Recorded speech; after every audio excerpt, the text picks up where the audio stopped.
Au milieu des buissons, un dépôt sauvage de centaines de pneus. Depuis ce matin, des bénévoles organisent une chaîne humaine pour nettoyer cette zone de la Jalère à Bordeaux-Lac. C'est un des derniers poumons verts de la ville.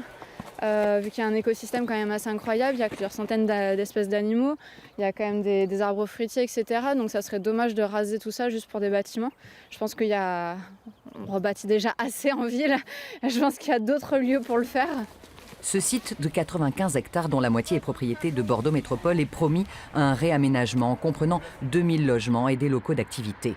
Un projet urbanistique auquel s'est opposé depuis 6 mois Europe Écologie Les Verts. Aujourd'hui, des associations environnementales s'emparent du dossier et organisent 2 jours de nettoyage géant. On essaie de faire comprendre aux maires qu'on ne peut plus faire la ville comme hier, qu'aujourd'hui on ne peut plus artificialiser le moindre mètre carré de terre. C'est un impératif si on veut rester en dessous de 1,5 degré de réchauffement climatique et aussi pour éviter de poursuivre l'effondrement de la biodiversité. Donc nous, il y a un point sur lequel on ne négociera pas. C'est qu'on ne veut pas le moindre mètre carré de terre artificialisé sur cette zone. Je vais rouvrir le débat en disant voilà, il y avait un projet tel qu'il existait, quel est aujourd'hui celui que vous souhaitez voir réalisé. Avec, comme je vous disais, moi, 2 piliers fondamentaux dans le projet, la ferme urbaine et le projet ICOS sur tout ce qui est recyclage. En attendant les résultats de cette concertation, les services de la métropole viendront évacuer les déchets ramassés et triés par les bénévoles sur ce site.